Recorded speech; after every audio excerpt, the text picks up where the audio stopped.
Word Balloon is brought to you by the League of Word Balloon Listeners.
Hi, everybody. Welcome back. It's Word Balloon, the comic book conversation show. John Suntress here with a really important word balloon today. We're just over a week before Election Day, and we got a great panel here to talk about the strange history of voting in comics. It really does go back to the golden age. Hell, actually, before the golden age of comics, and some evidence that our linchpin dug up. He always creates incredible collections of comics and continues to explore areas of the history of comics that could have gotten neglected if it wasn't for his efforts. It's Craig Yo, everybody. Good to see you, Craig. Oh, thanks for that nice introduction. And thanks for bringing on these other stellar stars here with me. Wow, you're making me look good. They're making me look good. I got my buddy Sanford Greene, who, of course, right now is doing the victory lap for his excellent collections of Bitterroot and the like. Well done, Sanford. Congratulations. Thanks, John. Hey, it just seems like yesterday that we hung out, man. Kind of. Well, we were both yesterday. Yeah, we were both hanging out in Baltimore in different virtual rooms, but you did a hell of a job, you and Chuck and David and Shelley. I really enjoyed the conversation. And for audio listeners, a future episode of Word Balloon coming in the days and weeks ahead. There's a lot of content we're going to get through from Baltimore Comic-Con, and I'll be sharing with you in the days ahead. And last but certainly not least, and I've been wanting to talk to her for a long time, Emil Ferris, an incredible cartoonist, Chicago, and really a very accomplished person. It's a pleasure to meet you, Emil. Welcome. It's lovely to meet you as well, Sean. Thank you. And well, it's great to, this is my first time meeting. I know Craig. You can call me Yo. Yeah, I know Yo. I know. I've been in Chicago there. I know Yo, but I heard and admired his work. So it's really, really nice to meet you and meet you all. Yeah, and John, your show is great. I enjoyed the beginning an awful lot again. Yeah, well, it's my kind of stuff, So I do know. That's fantastic. Seriously, I love that. And then, of course, hey, we're both Chicago people. We all, unfortunately, we know all about voting and voting chicanery, obviously. Oh, my gosh. Yeah, that's true. Vote early and vote often. I shouldn't say that. I didn't mean that. No. And Emil and I will stay out of the Chicago graveyards collecting votes as well. Yeah. So what are you going to do? I used to live in Chicago, so I think there's still people voting in my name there, probably. Oh, sure. Let's hope not, but yeah, I understand, man. I totally understand. Where'd you live in Chicago, Craig? Well, I worked at Marvin Glass, the first and largest toy think tank right in Chicago, but I lived in the burbs. Oh, nice. What burb? Well, I lived in Elgin for a while and Dundee for a while. Great. Yeah, Absolutely. yeah. Wow, fantastic. Where did you Emil, go? like what part of the city are you in? I'm in Roscoe Village. Oh, you're in Roscoe Village. Oh yeah, I love Roscoe Village. Yeah. Right now I'm right on the border of Chicago and Evanston. Hey, awesome. God, I like Rogers Park, kind of like, yeah. Honestly, I used to live in Evanston, just north of Rogers Park, and Right. right by the old newsstand that was there at Chicago and Maine. I love that newsstand. It's still here. They brought it back. Chicago and Yeah, Maine. no, Yeah. oh, It's where I Emil, get all all right, the everyone. things. You know. I was going to say, forgive me because it was such a great newsstand in terms of the international reach that they would provide. Is it still like that? Right. Yeah, Oh, that's absolutely. great. Fantastic. That's great to hear. It's Oh my God. it's a good thing to have, and I think it's something that's missing in a lot of cities. You know. Oh, Absolutely. I went to New York City to see Neil Adams the other, but he didn't arrive to the office right on time, so I just kind of wandered the streets around his office, and there's all these storefronts that call their newsstand and their magazines, and that's the name of in the title of their stores. And I walked into a few of them. Not one magazine, not even one newspaper, just lotto tickets and smoking supplies for stuff, I guess. But they used to wander into them and get all these international magazines and everything. Like they don't even carry the New York Times. Wow. I'm not surprised. Emil and I know downtown Chicago has tons of what were kiosks kind of filled with newspapers of all kinds. And now they're real estate ads and just anything but a newspaper. And I don't Right. even know if that one, because I stopped working near the Hancock a while ago, but there was one active newsstand left. And it always seemed to me that it was tourists that were there and not real Chicagoans Yeah. buying magazines and stuff. So I haven't seen a newsstand in at least 10 years. The only newsstand I've seen recently is the one behind me, and that's not even really a newsstand. it's been a wreck. It's been a rat, but yeah. I love that. You got the whole thing. Thank you. Hey, I think on during the Ringos, I was scrambling trying to make sure that I got that in a nice view of everyone, because everything to the right of me, the left of me is pure chaos. So we figured you got the I totally. my studio is just filled with books because of course COVID has shut down all of the year. So conventions are completely shut down, and so my studio is now a distribution center and the like. So we're moving pretty soon, and the real estate photographers came to take pictures for our house, and all my friends are saying, "Oh my God, your house is so spotless and clean." Well, the photographers come in and they move all your shit, SHIT or whatever I'm allowed to say, to one side of the room and photograph the other side, and then they move that stuff to the other side and then do another snapshot. So, but they make your house look really clean. But there should be, German is such a great language for having these big, long composite words. We need a word that means that joy you have for the week after you've packed, or like you find things, that's just like this. Oh yeah. I mean, there's this point where you're like, I was looking for this for the whole time I lived in this place, and you finally find it. Or I don't know. There's just got to be some way that we deal with that. We live in, as artists, especially, we live in so much chaos. I've been collecting comics and art for 60 years, and going through lots of stuff to get ready to move. Like, I didn't know I had that. I never knew that book even existed. And where did I have that book? I find stuff that hasn't been seen for literally decades. And well, I was going to say that. Go ahead, Sanford. No, I was going to say I live for the day that when we move, that I will find this video that I filmed at C2E2. I don't know when it was the date, but Stanley was the guest of honor, and I got a chance to film him signing books. and he gives a shout out to my kids and my wife. Oh, you got to That's find that. great. And That's great. so it's somewhere in here, but I know the only way that I will find it is I got to move.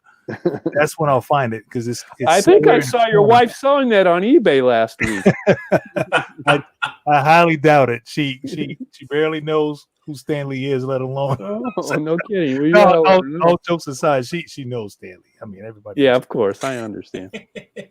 Well, I was going to say metaphorically, Craig, the fact that you're discovering things that you didn't know you had before and stuff, that's kind of a good metaphor for really your career path and what you've done with these I guess. incredible trades. And truly, now the book is called Voting is Your Superpower, and it's got an amazing Sanford Greene cover. Oh, that's the best part, and then it kind of goes downhill after that. Stop. But no, honestly, I was going to say, here's Sanford's cover. There we go. There it is. Nice, Sanford. Well done, Agreed. my friend. Thank you. I'm impressed, and I'm not easily impressed. And Emil, are you? I mean, I know with Monsters, your incredible award-winning book as well. Are you in the book, or are you just here as an advocate, obviously, as a comic person, letting everyone know, hey, we got to vote? I'm just an advocate. She's on the back of the book. Oh, that's the back cover. Excuse me. Yeah, I asked her for a quote, and she said if voting didn't matter, there wouldn't be folks attempting with a whole host of dirty tricks, from Chicago, to suppress it. That tells you that your vote matters. As John Lewis said, the right to vote is precious, almost sacred. It is the most powerful nonviolent tool or instrument in a democratic society. We must use it. This wonderful book, Voting is Your Superpower, drives that truth home like few other books have. Read this book, march and vote. So she's on the back cover. Good words. I like it. Yeah, well, I tried to give visual aid, and it was a poor attempt at doing that. Out of focus. Oh my God. But if you buy when you held up the back cover though with Emil's quote on it, you know who did that drawing? Who? Okay, we'll see who guesses it first. Birthday Boy. Oh, I don't know. Birthday Boy. Closely related to someone that Sanford just mentioned. Oh, Stanley Lieber. Yeah, Larry Lieber. Larry Lieber. Yeah, he did the back cover. Larry Lieber, seriously, one of the most fascinating creators in comics, given that he's Stan's brother, the almost anonymity that he lives in. And Danny Fingeroff and I talked about that in terms of, like, tell me everything about Larry Lieber. I actually have, you can see it right there where my finger is. Those are two Spider-Man daily comics. Oh, and Stan wrote the dialogue, Larry did the pencils, and Alex Saviuk did the inking over it. Very good. Oh my God, and I'm friends with Alex. That's how I got it. But I do love that I own a piece of all three of their art together in that collaboration. So, I met him for the first time a couple of years ago at a New Jersey convention. And finally got his signature on a piece I got a number of years back. It's the original artwork where Fin Fan Foom comes to life, and Marvel's most famous monster. And I bought that at a New York comic convention that was in a little hotel, and the guy wanted $75 for this Stan Lee, Jack Kirby, Dick Ayers, Larry Lieber piece. And I said, I don't know, would you take $50? And so we settled at 65. And right after I bought it, I was going up the little aisle in that hotel ballroom, and I run into Jack Kirby. And I go, Jack, look what I just got. And he took it, and I thought, oh man, he took it and he's not going to give it back. Jack wants his art back. But he goes, oh, this is great. I'm really glad you got this, Craig. And he said, would you like me to sign it? And I said, oh yeah, that'd be great. So he signed the page where Fin Fan Foom comes to life. Later on, I interviewed Stan Lee right after he met Sanford and family. Sanford and Son and wife. Isn't there a TV show about Sanford and Son and wife and meeting Stan Lee? No wife. So I got Stan Lee to sign it. And then Dick Ayers came and visited me once. He lived about 10, 15 minutes from me here. And but I was always missing Larry Lieber, but I finally got him to sign it last week. So I got all 4 guys on that Fan Foom page. It's kind That's of exciting awesome. to me. As a young fanboy, I always liked Fan Foom, and I do to this day. Emil, do you have any old pages or commission art? Do you go to any of your favorite artists and get stuff, or even as a fellow artist, have you been gifted pieces? I have been gifted, and also I have just I've fallen in love with some work that I'm buying. Okay. There are some people whose work I like. Thomas Ott and Nina Bunjevac's work very, very Cool. much. Lorenzo Metodi's work. Wow. I love his work. Yeah, there are a lot of people whose work I want, all the time when I go to shows, especially in Europe. I see things I want, but I see them here too. I just don't go to very many Comic Cons here. I haven't been But to you very, read, and the yeah, ones you read my it's been too busy for me to really look at the art, and I would have loved, sure. but I couldn't. I kind of suspected that you were going to the European shows, Emil. Tell us. Obviously, I'm guessing Angoulême and maybe Luca. But tell me of the other great shows that you've been to abroad, especially given our current state of being in terms of God only knows we won't be able to do that again. Right. No, it's been a shame. There have been a lot of things I wish were happening, but it's okay. But you did go to a lot of shows. I mean, you were like a superstar at these shows in Europe and beyond, right? It was wild. It was Yeah. wild. That's excellent. Well, again, and you must have a giant. You must have like 6 mantelpieces installed in your home with all the awards that you have to put on them. Sanford too. He won a Ringo. You guys are like big time award winners. Absolutely. It's I don't know. I kind of look at them all and think, here really? every now and then I keep. Happen? I mean, it's still. You look at them and think, what, Emil? She's shocked, I guess. That Yeah. Oh, it amazes me. Yeah, well, we're not us readers of your work. We're not amazed that you're getting all this acclaim. Absolutely. And again, Sanford too. I know Sanford. Like in the last year, he's won Eisners and Ringos, and his wife still makes him take out the garbage. But that's the way it should be done. I guess that's how it should be. that brings balance in the world, I think. Yeah, I mean, like you guys said, it is pretty surreal. But I think what we're doing right now, I think I tweeted this out a few days ago.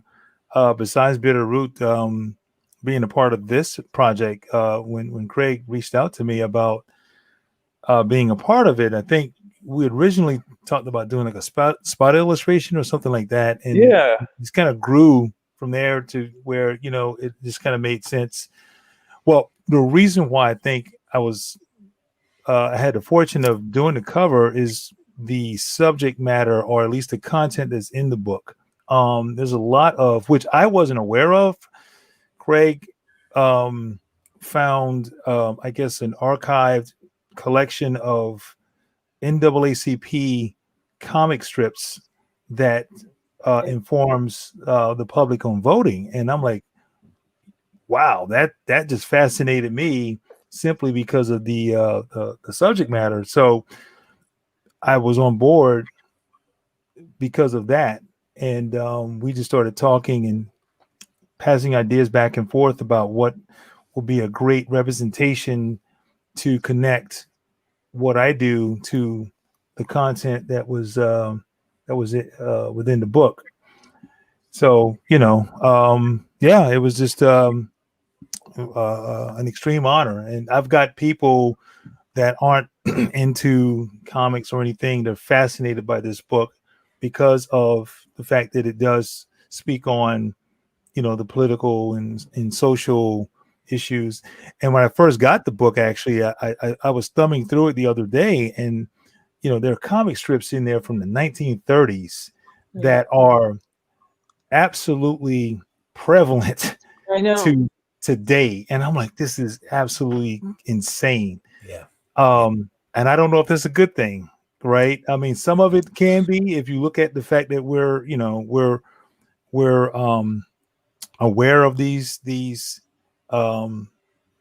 concerns of voter suppression and things of that nature. But the mere fact that we're still talking about this hasn't been truly dealt with. That was a part that was convicting. And just to be able to have that conversation with people that aren't comic readers, to educate them on, here is an actual comic that's dealing with subject matter that is very relevant to and important to your personal interests. Yes. It was pretty fulfilling. It's interesting that as a historian, you dig into things and you try to find things. And these voting comic books, we reprint 8 comic books in full in this book. And they were actually very. There's one that's not so rare, but the rest of them were super hard to find.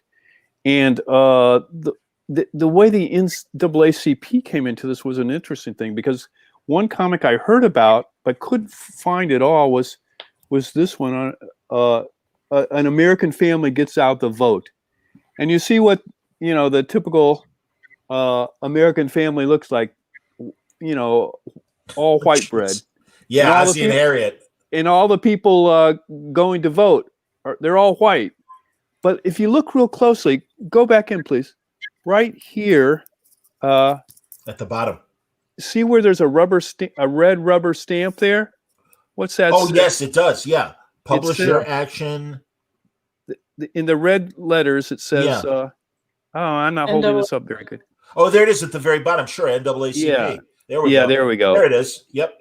So the NAACP, to get out the vote, was using this all white bread comic book to get out the vote, because that's all they had, and they knew the importance of getting out the vote and for their community, but they didn't have any tools for it.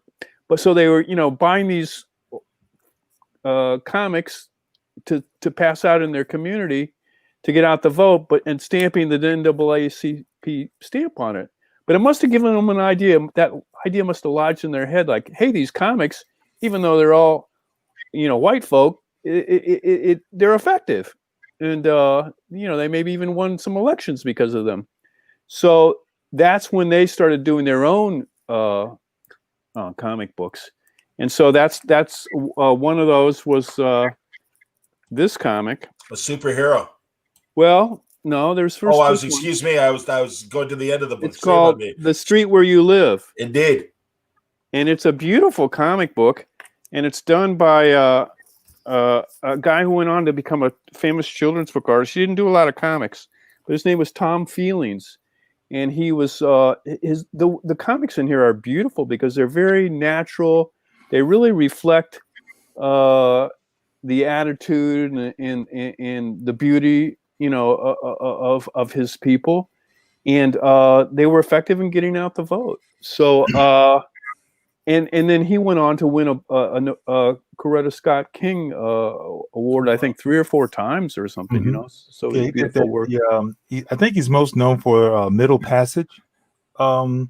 Is that a kid's book, or what is that, Sanford? It was a kid's. It is a kid's book. Right. Actually, kind of an interesting side note to Tom Feelings. My art mentor is really good friends with Tom Feelings. Really? Yeah. My Tom's gone now, but yes. Yeah. They were good friends. And my art mentor put me on to Tom Feelings when I was in school. Is your mentor still around? Oh yeah, he's phenomenal. He does a lot of, as a matter of fact, speaking of just the subject matter that we're talking about now, using art to make political statements, that's 90% of what he does now. He used to be a professor, retired, and he just does exhibitions now. Well, you'll have to send him this book. Oh, absolutely. Yeah, and let him know that his old buddy Tom Feelings is in it. Yeah, as Emil's saying, what's his name, Sanford, your mentor? Tyrone Jeter. It's like Derek Jeter, sure. Last name, but I'm sorry, it's Geter. Okay. Yeah, and Tyrone Jeter. But yeah, he's incredible. His work is phenomenal. I tried to get him to do a variant cover for Bitterroot, and he he said, don't hold your breath, but we'll see. I might be able to get him at some point. His work is incredible, though. He does oil. He's a lot. He falls under kind of a John Singer Sargent. If you're familiar with his work, yeah, it's beautiful work. Yeah, beautiful work. Oil. He does oils. He can do pastel. He can do charcoal. Up all this incredible work. But yeah. So there's a kind of a connection. 2-degree separation, if you will. That's outstanding. That's fantastic. Well, and then, if I can then just for a second to go back to birthday boy Larry Lieber, then the NAACP teamed up with Marvel Comics later on as the civil rights movement was really getting rolling. Because that first one was in 1960. This comic is from 1964. It's called "The Future Rests in Your Hands," and we found this was another harder one to find, but we found a collector who had a signed copy by Larry Lieber. Oh, that's great. And Larry penciled and probably inked it with maybe a little help from EC artist Marie Severin. But we think Stan Lee wrote it, but we don't know that for sure. But sure reads like a Stan Lee comic. So wow. So that's pretty cool. But it's a really rare Marvel. You talk about it's a heck of a lot rarer than Fantastic Four #1 or Spider-Man #1 or even Captain America #1. It's like copies are really, really difficult to find. But we were at the last second we were able to finally wrestle one to the ground through a guy by name Barry Pearl, who generously lent his signed copy to us. Was Craig first on that? I don't know if it was the Lieber feature or the previous one. The lead character there's a community leader that's trying to convince the people to vote. And I felt, even though his name was that image right there. Hold on one second. This guy, he looks like Uncle Sam. Well, honestly, facially, doesn't he kind of? And I wondered if it was modeled after Adam Clayton Powell. Oh, I bet you're right. I think I think you might be right. And maybe I don't know if maybe that was the intent. And I wouldn't be surprised. But I'm a history buff, and again, this is why I really respect what you do, Craig, because you as I said at the beginning, and I mean it. You find these amazing little avenues of comics that have gone unnoticed for decades, and I'm glad you're finding these things. So, how difficult? I mean, did you want to do the book and then started searching, or did you come across one or two books and thought maybe there's more out there? So, what was the inspiration for this? Well, I've always loved giveaway comic books. That's talk about an unknown aspect of comics history. And I have a friend who was helping me do a book on giveaway comics, which I'm still working on. And he estimates there's over 25,000 of them. So talk about a major part of comics that nobody knows about. There's 25,000 plus comics no one knows about. And they're they are very rare. But I've been working on this book for 10 years, but more heavily last year or so. And so all of a sudden, in trying to accumulate stuff for the book, I found a couple of voting comic books. In the last 4 years, I've been thinking about voting and getting these comics about voting. And so I thought, geez, we should put out a book quick and, do our part to get out the vote. And so that's kind of how it came to part. But I kept getting a little thicker because I kept finding new comics. At the very last second, I found another Black community-oriented one, and it's called Vote There Man. he is. Yes, indeed. Vote Man. Vote Man, Excuse me. And it was by a Marvel writer, and he wrote Sergeant Fury, Alan Kurzrock, and it's the first. It's the first Black superhero to have his own title, because people ascribe that to other people, because this was unknown until I was thankfully able to dig this up. So now we've pinpointed that it is the first Black superhero comic. So that, I'm kind of excited about that it's included in the book. So what do you think, Emil? Yeah, I was going to ask, please. Emil, About are you? what? You're there, right? Oh. Wake up, Emil. I'm We're boring definitely you to here. death. No. No, No, we want boring me at all. what honestly, like what attracted you to get involved, and really, I mean, are you an old school, like, I mean, how far back and what areas of comic history interest you? Well, really, I'm catching up because there are a lot of things I don't know about. I liked Spider-Man an awful lot, Cool. and I was a kid was a big fan of Batman. Um, but there's so much more that I never knew about. Yeah. So I had a friend of mine whose name is Casey, who runs the Olympia. He runs a comic shop in Olympia. He's one of the organizers for the Olympia Comic Con, and he sent me 3 amazing books, and I'm going to look at them right now. They're right here because I occasionally, I don't know, let's see. I've got one right here. I'm finding them wonderful. I've got Ecstatics right here Nice. Whoa. that I am reading. Yeah. And I'm loving it. I'm loving Dead Girl just an awful lot. Sure. So, yeah, no, I'm totally into it, but I had years where I wasn't really doing that, and I can't see you guys anymore, so it's a little weird because I'm talking to we me. had you Oh, there. solo there with the books, but yeah, I was just letting you talk. That's all right. We didn't leave you. Don't worry. Another couple after I finish this one, I read more, and it's almost like when you, like what you were saying, Craig, where it's almost like I found money in a jacket pocket. Do you know what I mean? Like a lot of money, like $1,000. Imagine that. Because there are all kinds of amazing things I've never read, and it's just like I have regressed. I am now 12, and I'm just like enjoying the hell out of it during quarantine. I eat really stupid food, like I eat spoonfuls of peanut butter, and it's like it is like I am 12 And read comics. and I'm reading Hey, books. I love it. I mean, You are 12. so happy. you're not alone. There's some I don't think you're online by yourself. there's some online counseling that you could get. No. Quite No, the contrary. Yeah. I The don't think she's alone in that matter. I was going to say, the No. numbers have come out, and truly, sales are up because everyone is doing that, and of course they are. I mean, it's like, sadly, it's like a perpetual Sales are up raining. with peanut butter or book. Or Well, I think probably both, but okay. obviously with comics, because it's a perpetual rainy day. We have to stay inside, Oh, and so I know. yeah. No, I'm reading more than I ever have, and I'm buying more than I ever have, and it's good, and I certainly hope that's helping the shops and the publishers and Yo Books. And certainly Yo Books, absolutely, man. Someone asked earlier, and here we go. So where can we get our hands on this, Craig? Oh, there's a couple good places. Amazon, in their wisdom, are going to have it like 2 or 3 weeks after the election. Oh, But if you want one right away, I would suggest you go to my co-publisher is Clover Press. The fine people there, Ted and Robbie at Clover Press.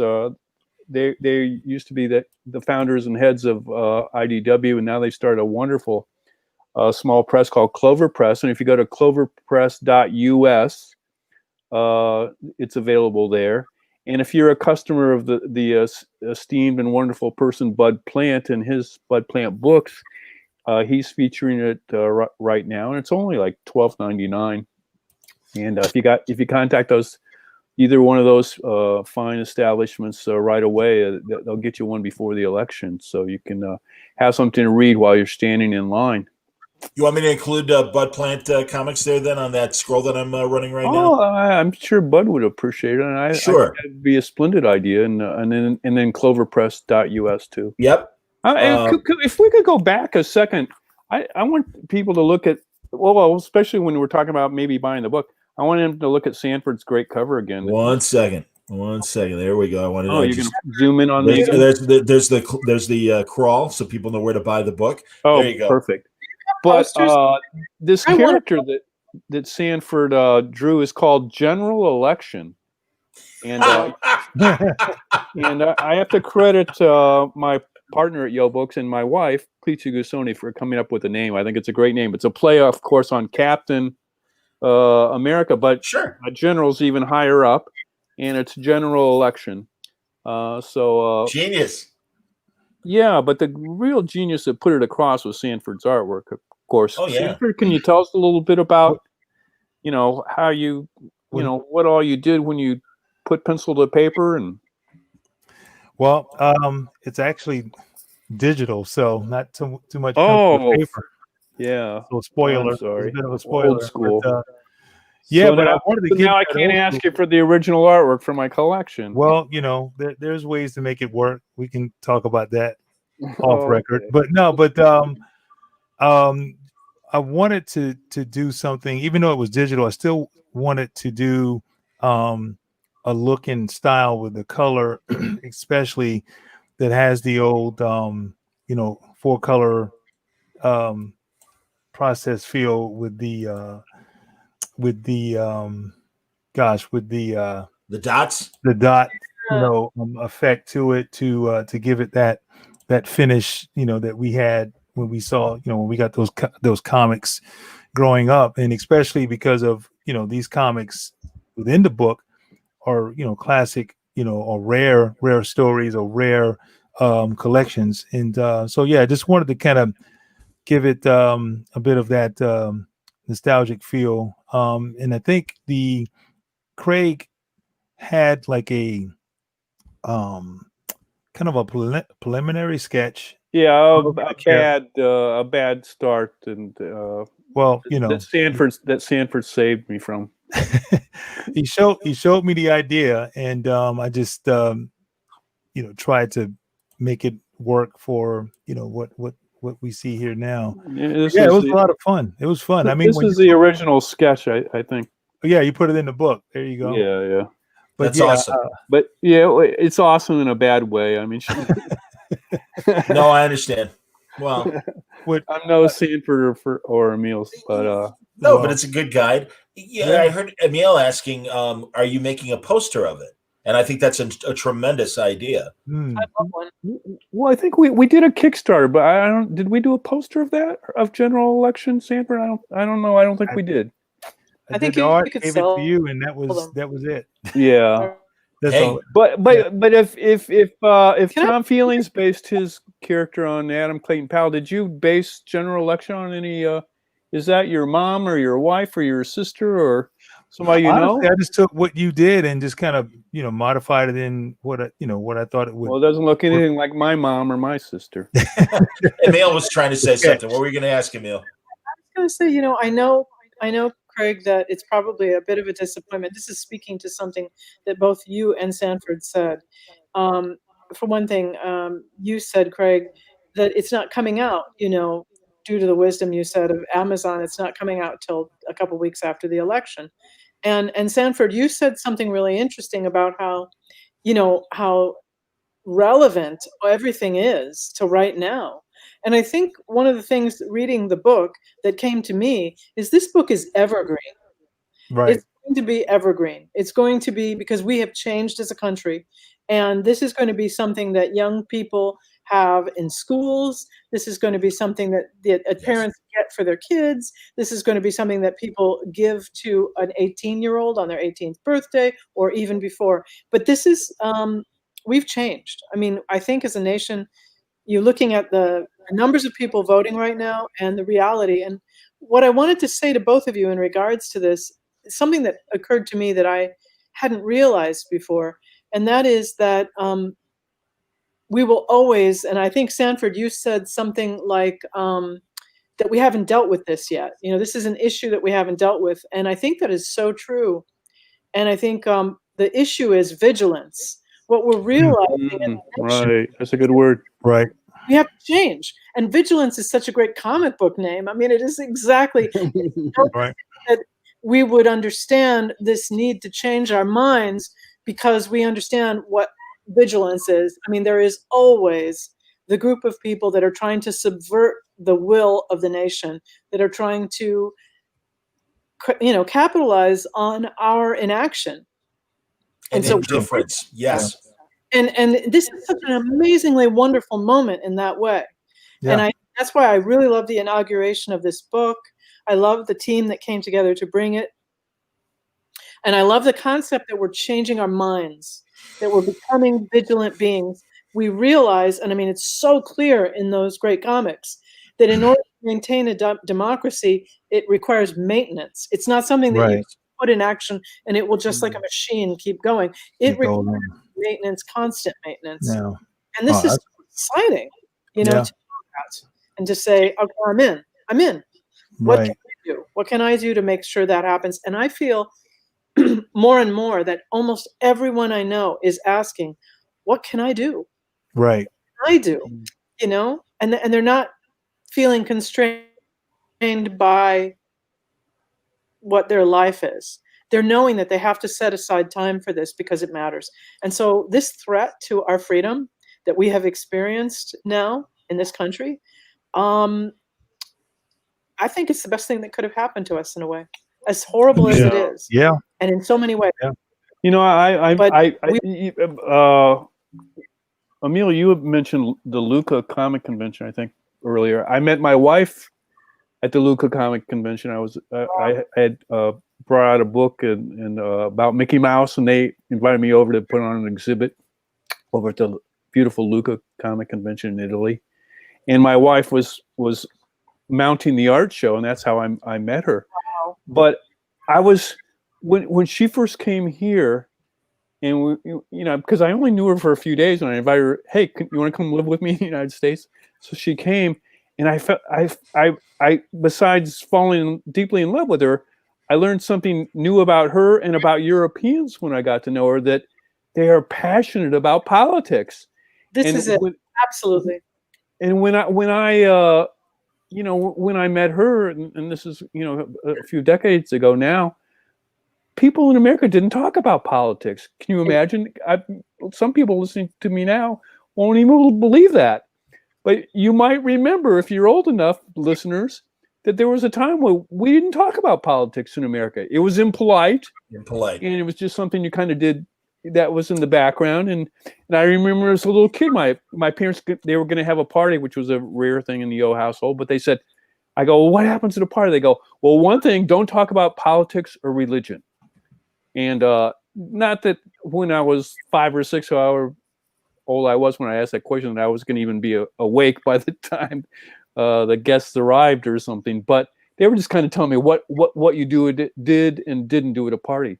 But back then, you didn't talk about politics or religion. Can you imagine that today? It's the opposite. And in Europe, it was the opposite. People in Europe were passionate and talked over, their spaghetti or their Greek food or their tea or their tea or whatever about politics. But we kept mum about it. But now, like you said, Emil, even if this election doesn't go like some of us feel it should, I think people are now involved, and they are energized, and they realize they're involved, how important their involvement is, and the most democratic and the most effective thing you can do right now is to vote. Yes. Right. What were you going to say, so, Sanford? I was going to share. I believe in marching and writing your Congress persons and whatever else you can do too. But it all centers ultimately on voting. That's the most important thing we can do. Voting is our superpower. That's a good idea for a book. But I think just to segue what you just shared, I'm seeing this in real time. About an hour ago, I was at we have a young Black guy here in South Carolina by the name of Jamie Harrison, who is becoming like a national star. Absolutely. And it's amazing to see. To Emil's point, people feel energized. They feel like instead of just protesting or maybe even kind of silent, being a silent voter, if you will, people are actually out and they're being visible and they're showing their, for lack of better words, their colors, if you will. And I decided to go to this partly because I wanted to do something. I felt like, okay, my first level of duty, in my opinion, was being a part of a project like this, right? Getting people engaged, having and starting those conversations. Okay, why is voting your superpower? How can you make it your superpower? Those kind of things. And I learned something about myself. A lot of what Emil just shared about how I've been kind of on the sidelines. I've been rooting and you know, grimacing at everything that took place, and I always vote, but there was something that was missing. I just didn't go there, kind of like what Craig said about just how you just don't talk about it. I'm in the South, and it is very much a taboo subject until recently. And I went to this I went out to this car rally, if you will.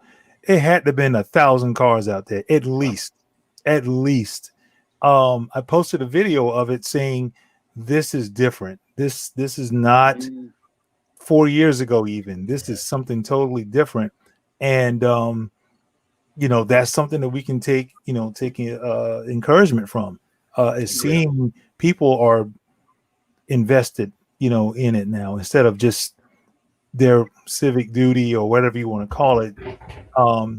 They're putting a lot of their interest on the line, and that's pretty. It's scary in some ways because I think that's part of, to your point, Craig. I think that's why people didn't talk politics or religion or whatever, because they're protective and they don't want to offend someone or hurt someone's feelings or get their feelings hurt. There was quote good reasons in some ways, but now we've got good reasons to speak up. I think it depends. I think it depends on what, literally, when we talk about the United States, what part of the country you're in. Because, being in Chicago, I think it was just, we want to be polite. And also, who am I kidding? I was going to say that maybe even though Democrats and Republicans may disagree how to get there, the goal at least used to be to provide for the common good. And now it is so much more obviously voter suppression. And again, depending on where you were in the country, and especially in the South, it was always there. And it's something that they don't. I'll tell you. And if I could say this, sure. Depending on the color of your skin too. Of course. Well, and that's what I was going to say. I had the pleasure of interviewing Kareem Abdul-Jabbar a couple of years ago, and it was during the Trump administration. And, he's been writing these incredible essays for the Hollywood Reporter just about society. And there's a guy that was on the front lines of the civil rights movement, even as a kid, as a college basketball player, standing with Ali and Jim Brown and all these important athletes that were saying enough. And it's so sad that 50 years later, we're still dealing with the same shit. And I said, thank God you're out there, man, because few people have that perspective and can really be eloquent in their words. And I admire the hell out of the guy, because he truly is a Renaissance man beyond his athletics. He's such a great writer and a terrific motivator in terms of the changes that are necessary. So it is. And really, again, Craig, in the book, you've got examples of Jim Crow political ads that were speaking out against voter suppression, and incredibly golden age. But it's interesting that it came from him, Windsor McKay, even doing some political or at least positive voting cartooning. Right. So there's Herb Block, who was a cartoonist who was always on the front lines for political righteousness, and then one of my favorite Chicago guy, Shoemaker. There's a great cartoon in there. Bud Plant, the retailer, he was telling me the other day how much he liked the Shoemaker political cartoon that's in there, and he was speaking. It's a cartoon about. We'll see if we can find out about the stay-at-home voter, and I don't know if I think there's probably still some stay-at-home voters, so maybe they'll see this cartoon. To what Emil was saying as you're looking it up, there you go. Wow. Yeah. Yeah. Thanks for voting for us. It's all these corrupt kind of guys, crooked courts, and Right. I mean, is this cartoon out of today or what? Easily. Political. I can't even read them all.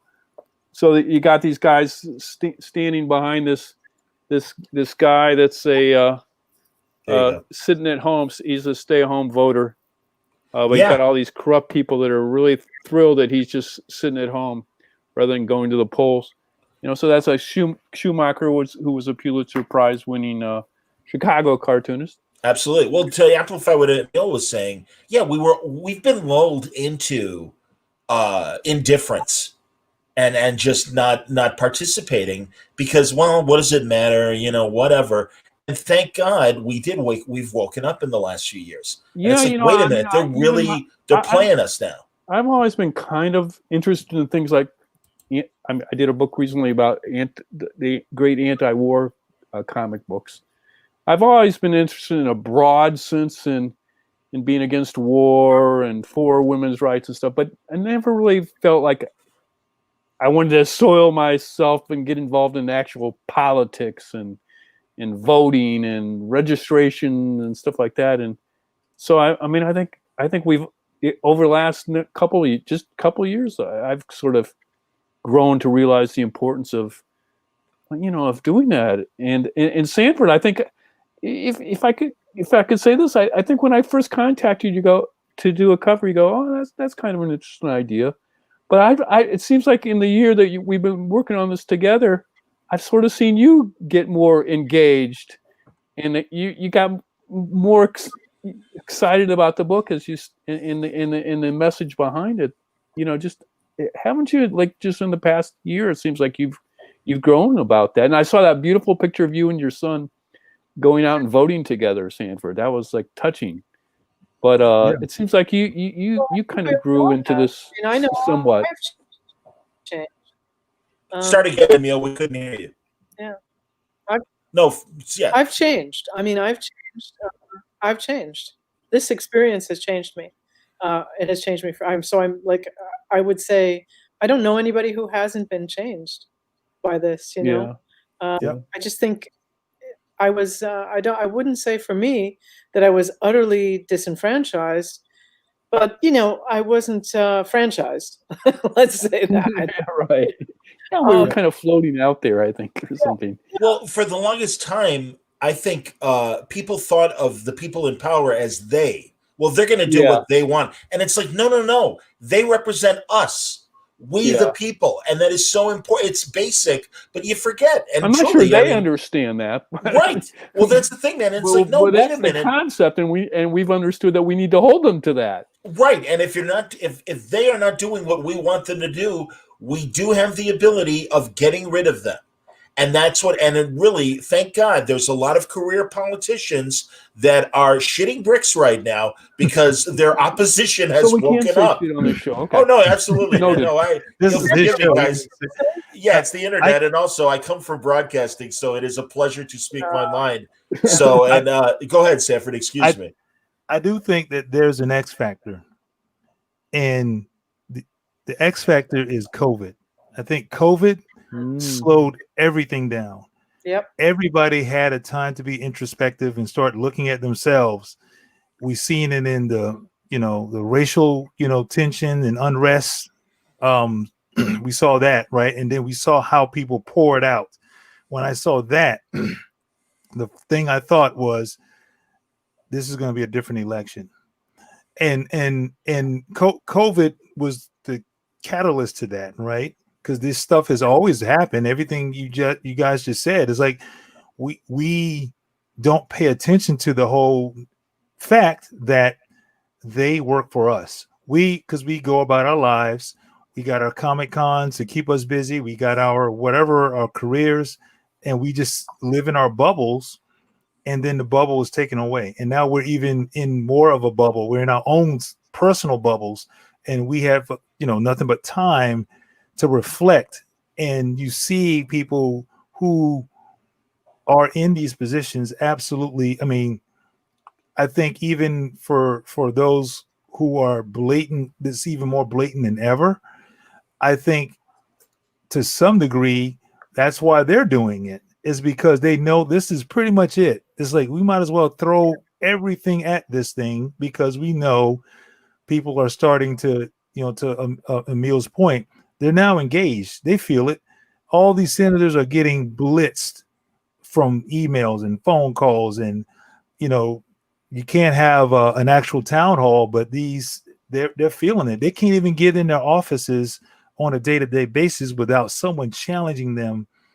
It started back, I would say, even a year ago with the Supreme Court justice thing. That started to really raise people's awareness and start understanding, wait a minute, that doesn't feel right. Shouldn't we have some kind of say so in this as people, those kind of things. And now obviously we're just in this situation where everybody has to deal with their own stuff, and either you're going to just die with this old way, or you're going to fight and be a part of the change. A good question from Carl Bakey here. Do you think writers and artists who are under contract by the big two, DC and Marvel, are nervous about doing more of political cartoons on their own platforms? IGN just wonder. Yeah, Sanford, as someone who's worked recently for Marvel, you'll forgive me. Yeah, I'm only laughing because I know some stuff, and I do believe it is. Spill. Well, I do believe, truth be told, there is a lot more liberation in doing it as a creator own. Sure. Right? I mean, we know that at the end of the day, the big two or corporations is not just Marvel Comics and DC Comics. It's the powers that be. The ones that own them, yeah. Disney and Time Era AT&T now with DC Comics. Right. And truth be told, there's some connections to political affiliations and alignments within some of that stuff, right? And so, though you may be able to make a little noise, if it makes enough noise, it is going to reach that hierarchy, and you see what So, and that doesn't mean right or left. That just means there are affiliations, and in either side, there's more stuff, that can make it very challenging. That's why, doing a book like what we have here, what we're talking about now, is so much more beneficial, in my opinion. Truth be told, I mean, we've seen stories like Captain America, standing up for, and we've got stories already out there. Honestly, Captain America, Superman, all these characters are created from political, oppression. Yeah, oppression in events, in history. So, but I think in this day and time, we need new voices, because they're new voices that are speaking out, and they need to see someone that looks like them, not Captain America, to be honest with you. Right? Well, sure.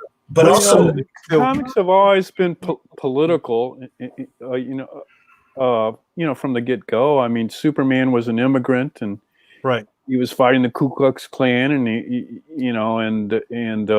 Captain America was punching Hitler. Punching Nazis. 8 months before we were in the war. Absolutely, man. And Kirby and Simon paid for it, but with protesters from the American Bund, the Nazi sympathizers of the United States, and needed police protection when they debuted Captain America. Please, Craig, I didn't mean to interrupt you. No, but I just kind of dancing around what Sanford was saying too. I think the corporate comics are more corporate than ever. I mean, back when Superman was created, it was like, two young Jews brought to a group of editors and publishers and printers and a group of 8 people or something, and it wasn't like a big corporation with so much media behind it and so much licensing and so much.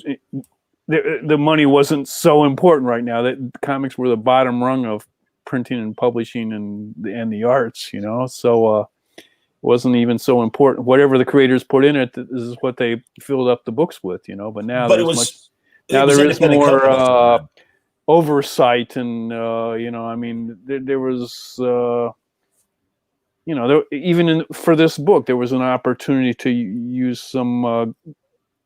I mean, all the comics in this here, it wouldn't have worked anyway because all the comics in here are specifically about voting, and there's 8 of them, and they're all great, and they're all fascinating in their own way. But there was also some stories from the Golden Age that touched on voting that I kind of thought at one point to include, but the people that maybe control the rights to those weren't as interested in that idea as I was. Let me just put it that way.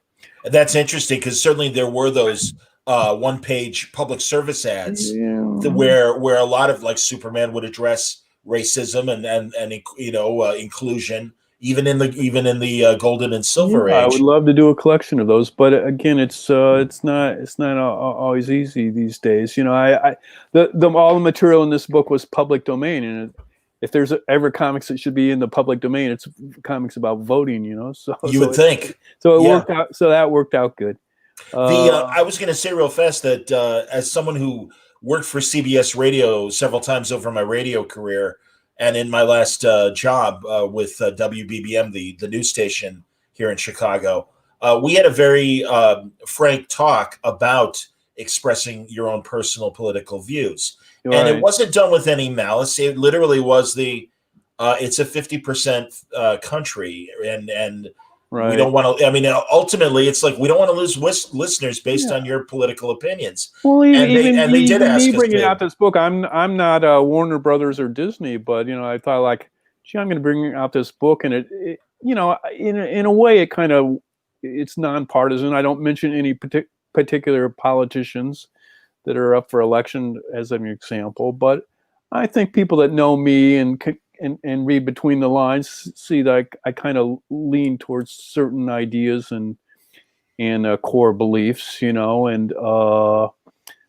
I thought, I've probably, I've maybe lost, and we're a small operation. We can't afford to lose half or even a tenth of our audience, but I felt like this is important. This is something I want to say. This is, I'm going to do this because I'm going to be proud of it. That it may not sway the election. I hope it does, but it may not. But I'm proud that I said something, and with the help of Sanford and then Emil cheering us on the back cover, and I'm just proud that we're taking a stand, and that we can look ourselves in the mirror and look at I can look at my children and say, I tried. I tried my best in my own little limited world and way. I'm sure what we've been talking about, Emil, is inspiring some thoughts from you, and I feel bad that we've been, kind of monopolizing the last few minutes. She's so smart. We do need to hear from her. Go ahead, Emil. What's great about Emil, Sanford, he kind of touched on this, but Emil, like, she has her own independent book. She can say what she wants. True. And she's unfettered, so I think she's in a great position to get ideas across. Emil, talk to us about that. Well, I will say that I had an instance where a very beloved person in my life was living in extremely close proximity to some very radicalized people in Washington State. And I did not feel free during that time to do a lot of things that I would have otherwise done. Because I knew that she had been very involved in some anti-racism and had a profile in that world. And I was concerned about what I had to really face that. I had to face that because the episodes of terrorism in our country have been by white supremacists. Let's just face that. That has been what happened. So, and it goes, of course, deeper into our history. But what I've been thinking about a lot is, I've been watching Lovecraft Country. I've been watched Watchmen. And I'm reading Lovecraft Country now, or actually I finished it. But what I've been thinking about is the way we're haunted by our history. And I think that this is what we understand to be the truth. And it's something that I think we realize we have to deal with. I had an episode in Quebec where I took a residency and it was haunted. It was straight up haunted. I experienced a real ghost. Nothing like that has ever happened in my life. The person, I was informed after I got there that the person that took the residency before me left in tears in the middle of the night, swearing they'd never go back. Oh my gosh! Wow. Yeah, because it was. Wow. It, you know, did you ever see the movie Paranormal Activity? I remember that movie. Okay, where I mean, just like things. Yikes. Oh yeah, I mean, like you didn't put a chair on a table, like you didn't do that, like you didn't do that. Wow. I mean, yeah, wow. And so Damn. I mean, it was a lot of things, but so what I'm telling you is that I think ghosts are really a part of our lives. I think we're dealing with a past that we think is gone because we don't see it, but there's every chance in the world that it's really here. And I think that I think we all have a baseline of goodness, even the worst among us.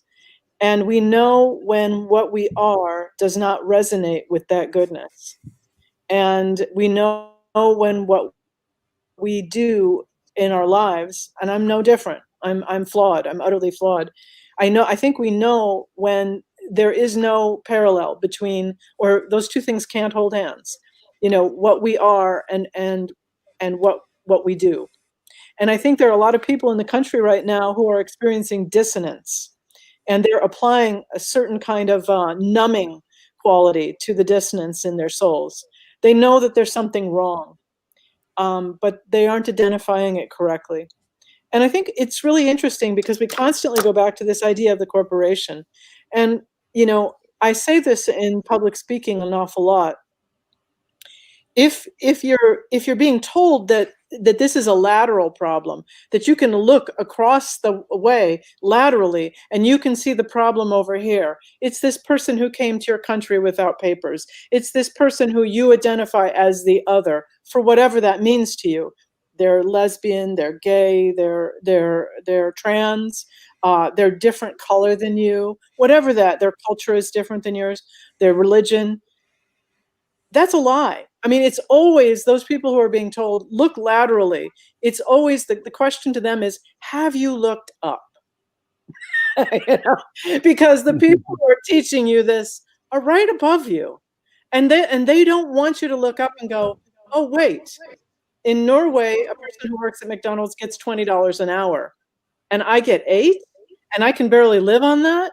Like, they don't want you to know that, in another country, even just north of here, people don't die of COVID because they're afraid to go in to get medical care. And we've just recently, Brodner, Simon Brodner? Steve Brodner is a brilliant cartoonist. And he just did a piece about a woman whose husband just died because none of the medical staff, it was in Kentucky, nobody told him that he could receive free treatment for COVID. He went in 3 times in the emergency room, and he ended up suffocating to death. And that didn't have to happen. Yeah. He should have received medical care, but you know what? He was afraid. He was a strong man. He was between jobs, and he was afraid that if he got this bill, it would hurt his family. Or like I think you're touching on too, is people are afraid to go in and be treated for COVID because then maybe next year they can't get treatment for something else because they have a pre-existing condition. Yep. Exactly. And running. $400 billion are spent on our military. That's their budget per year, and we don't have universal health care in this country. I mean, there's something wrong with that. Well, clearly there's a massive economic problem, and the last time there was a massive economic problem this big, the government responded with the public works programs of the 30s, And Yeah. and you say that now, and that's socialism. Socialism sounds like communism, and it's just the without really understanding that it's in the Constitution, promote the general welfare and Right. secure the blessings of liberty. And it's like Yes. that's your job. That's right there. And again, we forget, and I go back to that idea of, well, they're going to do what they want, so my vote doesn't matter. And it's like, no, it does, and you have the power to change things because this has to happen. Sanford, go ahead. It looked like you were going to say something. Yeah, I think, in real time, as we're having this very conversation, everything you guys are saying, what are they doing? They're shoehorning in, something that clearly should be left to the people. Even besides that, I guess, if you're able to do that, why can't you give or pass some type of legislation or bill to help with the conditions because of what's happening in real time? Hospitalizations are skyrocketing as we speak. I'm pretty sure we've all known someone who's had COVID, or we had it ourselves. Even worse, I've known a guy that passed away from it already. Yeah, I'm sorry. And it's like, as sad as that is, going back to some of the points you guys were making earlier, because of this type of thing, this thing is affecting people personally now. This is not just them passing legislation that kind of is behind closed doors and doing it in the middle of the night, and we're off because we're off doing our own thing. We're all stuck, and they're passing these absolutely absurd legislation right now that does nothing for any of us. And I think that is absolutely some sea change type stuff, because people are now going, wait a minute. It's kind of like what Emil said. It's like now they're looking up. Like, wait a minute. That means this is what you normally, this is who you really are. There's some people, unfortunately, that they're okay with that.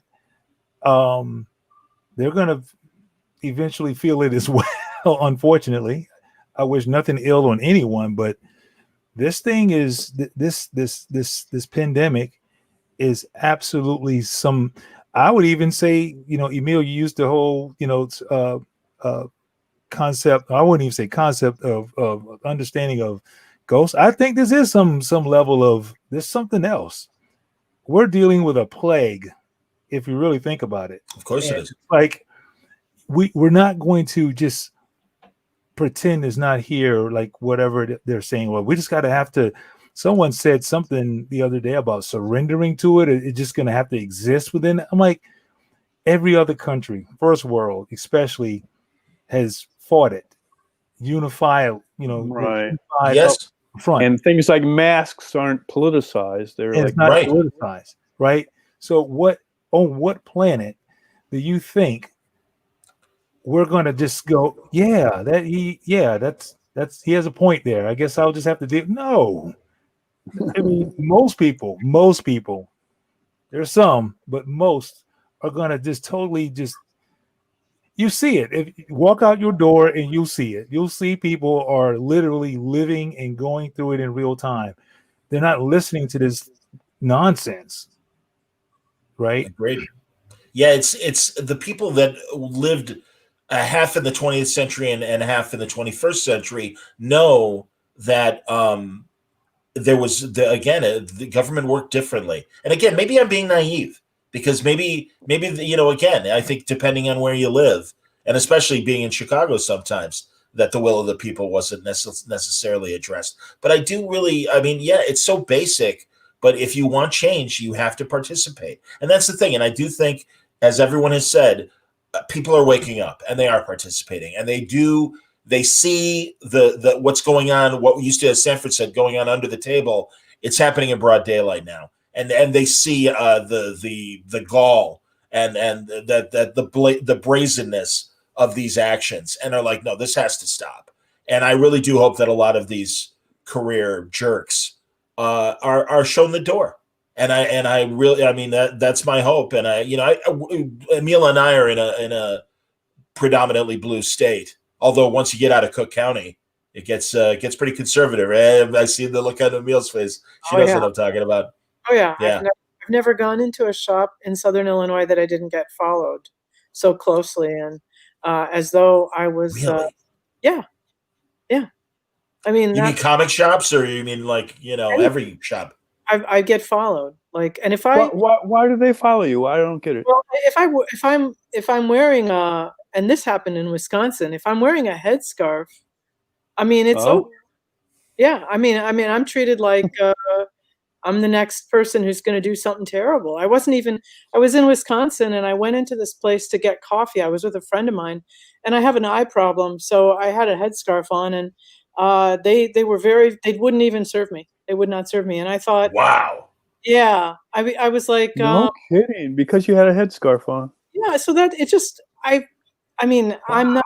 This is nothing really. I mean, this is so small because I can take the headscarf off, but it just said to me, how do you live in this world if you're? And I know because I have friends who are Muslim, and I've actually encountered people being assaulted while being Muslim, and I just and that was during the Iraq War, and I look at it and I think I think it's our ghosts, it's our legacy. It's our legacy of genocide, our legacy of slavery, our legacy.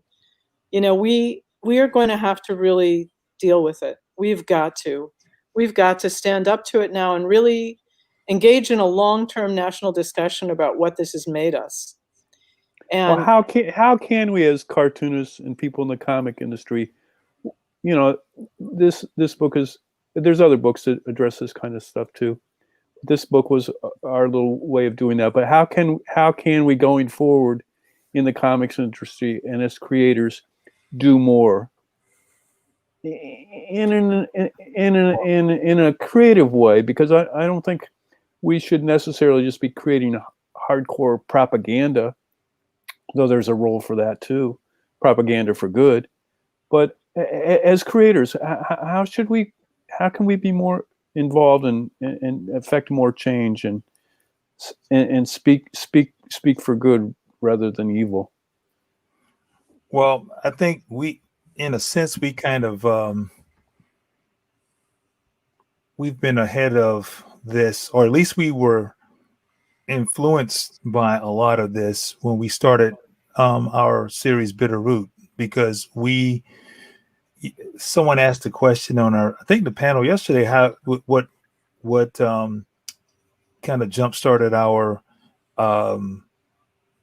venture into doing Bitter Root, and I said 2016, the election, and right after that we saw a lot of uncertainty, strife, unrest, a lot of I guess the word is the people started to feel like, if this is the best we got, then what point is there? So people they a loss of enthusiasm, if you will. At that point, we were at a lowest, but then something dawned on myself and many others. We just started talking similar to what you said, Craig. How can we? But we gotta speak about this.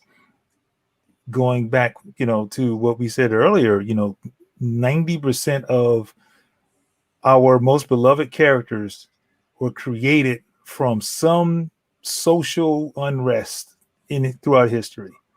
The Captain Americas, the Supermans, and so on and so forth. Yes. All those characters are tragedy stories, to be honest with you. I mean, barely any of these characters had, parents. They had all this social strife, personal and, socially abroad. And I'm like, what is this generation's, what can we do to create the next generation of stories and characters, if you will, to tell stories for this moment in time in history? And that's when we just started to brainstorm ideas, and that's honestly the how Bitterroot came to inception. And we've had, I can't even begin to tell you how many discussions we've had just like this because of what we did with our book. Scholars all over the country, all over the world, even reaching out to us saying we're using your book as a as curriculum for our classes and things of that nature. So that's at least what we're doing now. I want to continue to do more of that kind of stuff. I want more stories to come out like that. We're to some degree, we're trying to open the door for other creators to come through the door at Image and other publishers that have diverse stories. We're continuing to do the things that we feel will really will truly resonate with people by telling stories that are about something we all can identify with, because we're not just talking about solely racial and civil unrest and things of that nature. That's kind of the undercurrent. Our story is honestly about family. I don't care what background you come from. It's about the core of the story is about family. But then we take that and we say, okay, how does the family deal with racial, social unrest, things of that nature? How do they see it? There's different opinions within the family. We all can relate to that. Not everyone is completely unified on ways to approach it. So I say that to say that's where we get the most rich discussions on, because there's that one core thing that every last one of us can talk about, and then we branch into the deeper, stories. It's interesting that you mentioned families, because the cartoonists that did these comic books in the 50s during the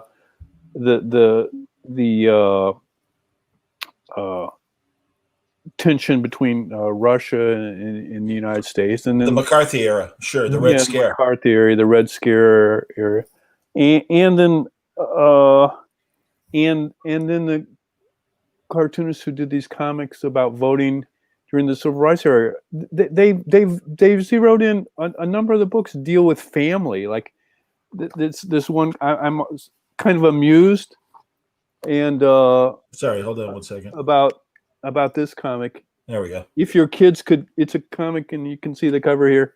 If your kids could vote, so it's all based on the family and the kids, like a Greta Thunberg and David Hogg, brother and sister, like are chiding their parents because they're not planning on voting, and the kids. So the cartoonist came up with an idea, like let's have a thing about kids and family. And then the next book, one of this, which I showed before, an American family gets out the vote. It's and then the later NAACP comic is the street where you live, and it's the cover is a black mom with her son walking down the street. And I think that comic books, when I grew up, it was just so much about being, teenage Spider-Man, and I related to him as a teenager. But now, like what Sanford's talking about, and these comic books of old, it was about family. And even like I'm thinking now, like there was a comic book of Superman's family, and I don't think comic books address family enough, and that core group that can have so much power. I actually know, based on background conversations, that during the New 52, DC dissuaded the creators from thinking of the characters as being family, and it's so ridiculous given the idea of legacy that started with the Golden Age characters, the Silver Age characters, into the newer generations of these heroes. And it's like, no, our heroes are outlaws. They got to be bad. They got to be outlaws. Well, we all see how well that worked. And now they are embracing the idea of family and that. Emil, I wanted to ask, based on my favorite things as monsters, the fact that it is set in the 60s and in the political Chicago environment that you grew up in and everything. So you really are dealing with, personal issues amidst this political backdrop in your books. And just wanted you to talk. Yeah, it's amazing just how much things don't change, right? I mean, because I remember as a kid, I remember the protests. I remember running into protests. I remember walking into them and having, and I brought my daughter to protests of the Iraq War, which on Michigan Avenue was very interesting because the cops were arrested a guy right in front of me for just having a sign. They said, "You can't have signs on Michigan Avenue," and they arrested him. And when I said, "Hey, you can't do that. That's against the law." I had a 4-year-old child with me, and they're like, "Well, we'll arrest you and leave her on the street." Whoa. So, oh yeah. So there was nothing I could say about it. Go ahead. Excuse me, Emil. Continue. So that kind of intimidation is, it's what we experienced during the 60s in Chicago. Yeah. It was you definitely knew there were things you did and did not do if you didn't want to have your life destroyed by the system. I remember there's a lot of things that will go into forthcoming material about the way Chicago was. And sadly, I become enraged when I see people tear gassed into their faces and, just the incredible brutality of so many cops, unfortunately. And yeah, there are some that are standing up and doing something different, but I think they're in the minority. I think the vast majority are doing, and it's really too bad because why this book is so important is that the exercise of democracy is actually what preserves everyone's freedoms. Nobody is less than because Right. democracy.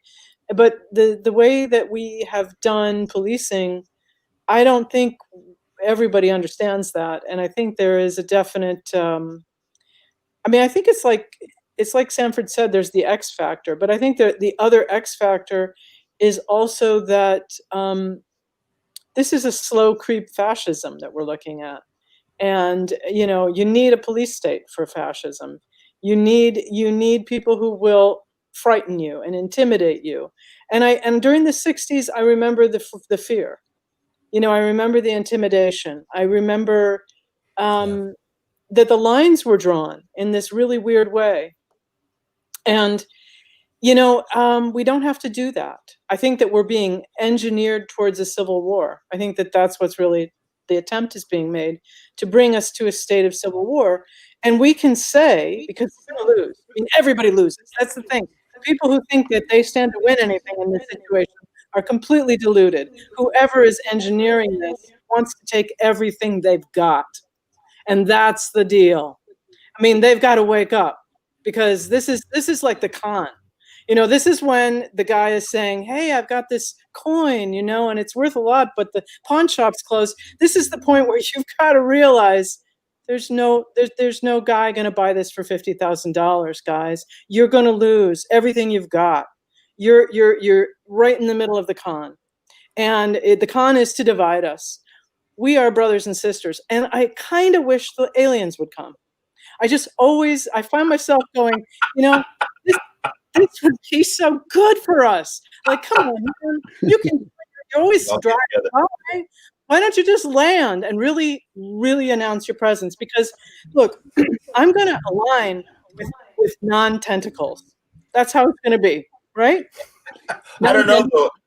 I got to say, Emil, remembering the 80s miniseries and television show V, I have a feeling based on our current politicians, there are going to be collaborators that'll be very happy to warm up. Hail to our new tentacle overlords. They're right. So I was just going to make the joke. I say, who says that they're not already here? They may already. Oh, nice. There you go.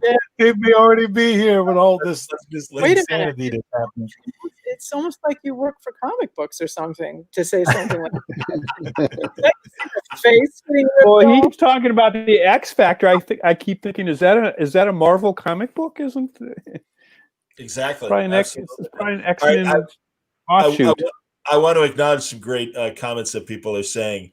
And Carl says, over the last 5 years, breaking into comics for the first time, I'm so grateful for creators like yourselves who don't avoid giving a voice to the voiceless, especially in the small press. Thank you. Michael says, I'm in Canada with family in the States. Truly hope America makes the right choice for all its citizens and their well-being. This is great. There you go. Somebody just purchased the book via Clover Press. That's good. I'm glad the banner. That I love. And then, I want to say his name right. Eternitine Forever says X-Men was a family book. Absolutely. Oh, yeah, that's true. Family book. Power Pack, Thor, all family themes, all agreed. And a question for Sanford. They want to know when the Handsome Bitterroot hardcover is coming to the States. After Volume 3. We'll be launching Volume 3 in March, I think. And we're launching the third arc in March, and then we'll collect that in June, July, and so this time, so next year, August, September. The Legend wants to congratulate Craig for bringing Popeye to IDW a while back. Loved Roger Landrid's and the Sagendorf classics. Also loved the Reefer Madness book that you put together. I love that Popeye. Yeah, I do books for the good of mankind and personkind, and I do books that maybe aren't so good. That's all right. No, that's cool. But guys, Popeye, hey, if ever there was someone should be a role model for us today, it's certainly Popeye, who was always fighting for the little guy and on the side of right. I completely agree. I'm a massive Popeye fan in the right hands, man. I don't know if you saw, and I don't know who made it, but they tried to kind of politically correct Popeye, and they took the pipe out of his mouth and they gave him a whistle, and it just was just insanely like, no, man, it's like, come on, you're kind of missing the point here.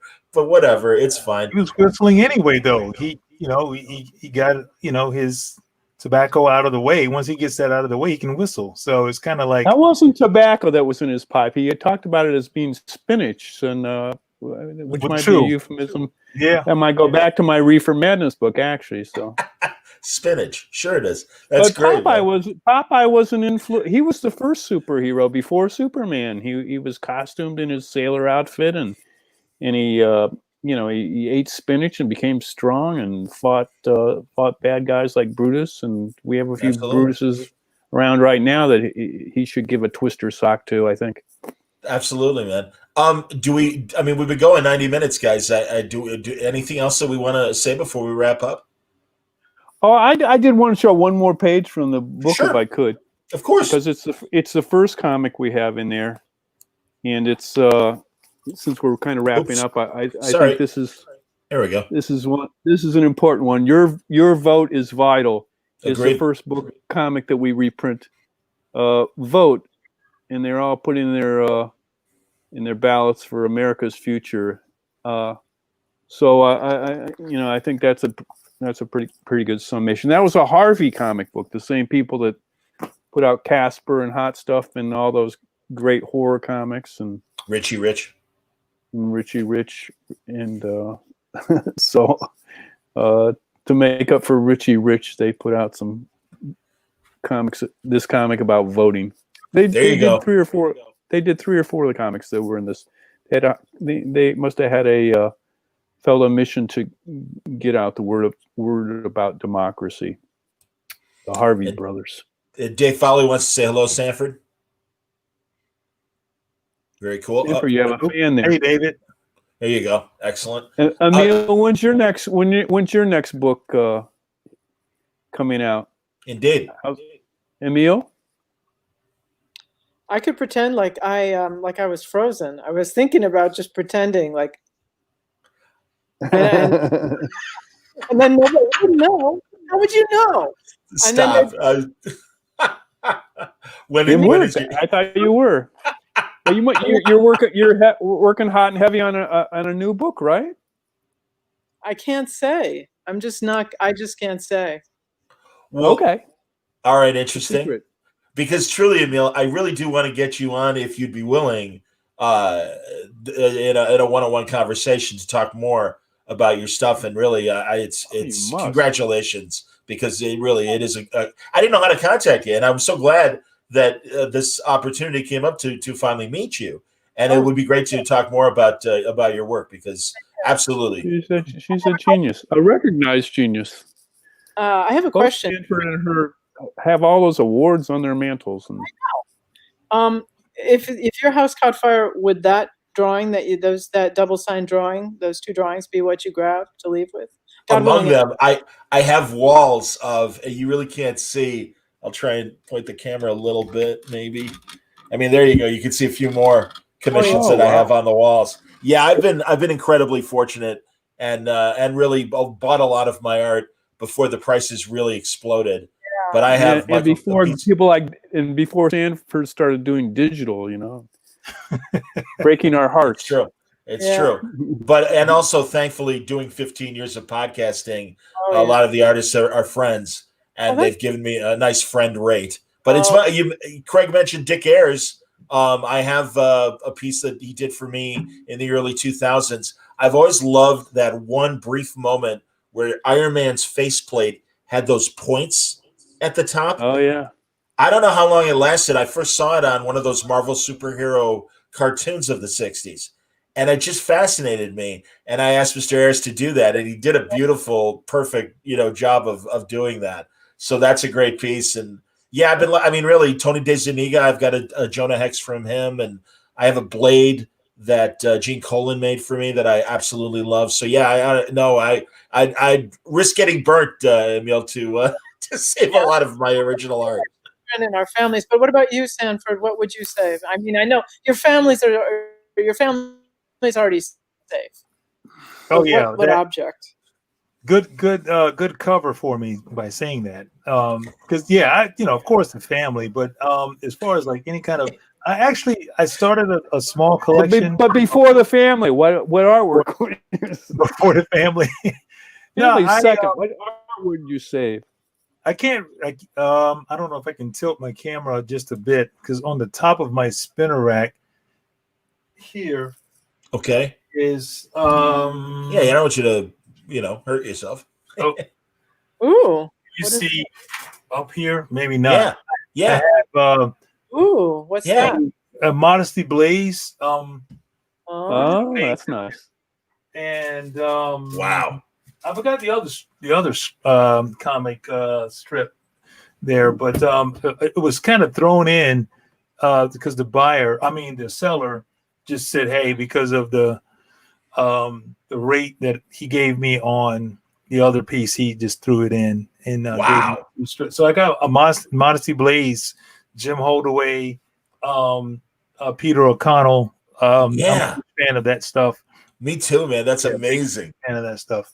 I know a lot of they're kind of Jim Holdaway is kind of like an artist. A lot of guys, look to him like John Paul Leon is influenced by him, and he's an artist. Folks like that. But that stuff like that. I would probably grab and Kelly Pseudoconics a big Modesty Blaze person. Excuse me, I didn't mean to stop you there. Oh, Kelly, she is. Yeah, she loves him, and so there's a conversation you should have down the road with Kelly. Yeah.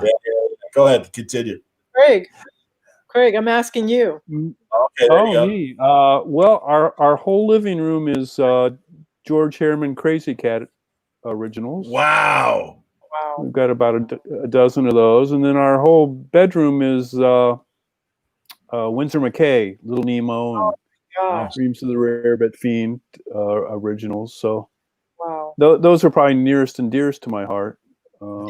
So I would try to get those close. What's that? You better keep those close. Actually, we might need to talk. Yeah. They can trade. Exactly. Yeah, there you go. Oh, you're gonna send me some pixels for the Little Nemo Sunday page. Oh, great, Sanford. I'll send you. Yeah, I'll send you one high-res version of the cover. Wow, that's an offer I can refuse. And I will burn the file after that. So Emil and Sanford, do you guys do commissions? Do you both do commissions? I don't right now because of the schedule. Sure. So yeah. Okay. Emil, do you do commissions? I don't know if she can hear me. She's frozen again. Not right now. No, I'm too busy. Okay. Deadline. Yeah. Understood. I mean, yeah. That's good. No. We want, as I Yeah. always say, more so about when people like don't come on the podcast and they're like, "Oh, I'm really sorry, I haven't been on the show in a long time." I'm like, it's better that you make the donuts than talk about making the donuts. And I would Right. say it's better for you guys to make your books rather than take commissions and stuff. So Speaking of making books, can I show you a book that Sure. the UPS guy just brought? Yeah, I saw it on the mantle earlier. Please. Yeah, we finally Wow. got Invisible Men, Beautiful. and the subtitle is "The Trailblazing Black Artists of Comic Books," and it profiles well over a dozen early Golden Age cartoonists and presents their work and fascinating background material about all of them. And there's a lot of artists here that nobody even knew were black. And Oh, now Bud's frozen. Oh no. Is everyone else? All right, can everyone else hear me? Okay, good. I want to make sure my connection's okay. All right, Bud's in the Phantom Zone, unfortunately, right now.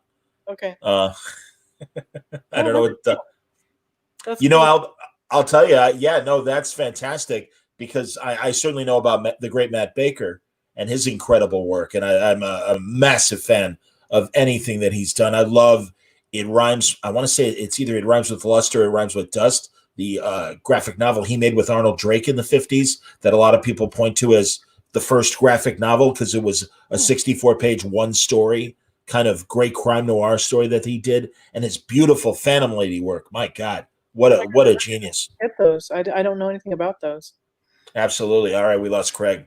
But maybe, John, could you send me those names? Because I'd like to get those. That sounds really interesting to me. Oh, about Matt Baker and that, or on Invisible Men? Yeah. You know, yeah, I imagine that it's page one I'm interested in. Oh, sure. Oh, absolutely, Emil, absolutely. Yeah, because I want to say Dark Horse reprinted it within the last 10 years, and I've seen it out there and stuff. And yeah, it's great. It really is great. So seriously, that's so fantastic, Emil. You'll forgive me, but honestly, there's no need necessarily to reach back. And certainly your work is so personal and in a different vein of comics. And again, I hope it's not, this is meant as a compliment. I love when, people are like, wait a minute, I never found this stuff before. That's really cool. And it's great that you're discovering stuff like Mike Allred and Ecstatic and things like that. I mean, that's terrific. Well, it's exciting. I mean, there's so much I didn't know. And now I know, yeah. And no, I enjoy it. It's and so much of it is beautiful. There's so many incredible artists working in comics. And I think right now it's a renaissance. I think there are more amazing people working in comics than maybe in the history of comics. It just seems like it's so rich. And I just love the way comics is people are realizing, even people my age who never read comics. I did as a kid and even, throughout my life. But there are people who've never read a graphic novel or a comic of any kind, and they're getting in, they're diving, and they're enjoying it. And wow, it's great. Makes me real happy. Thankfully, truly, no, not blowing smoke up your butts here, but really, it's because of books like what you're doing, Emil, and also Sanford as well, and the guys with Bitter Rude, and that it's not just superheroes. And thank God for the last 25 years, the genres have opened up again. And we're at the same genre level we were in the 40s and 50s, but like you said, more and more people are making them, and because of creator-owned books and Kickstarter and all the crowdfunding efforts, that there are more voices than ever in comics. And that's why when people are like, how do I break into comics?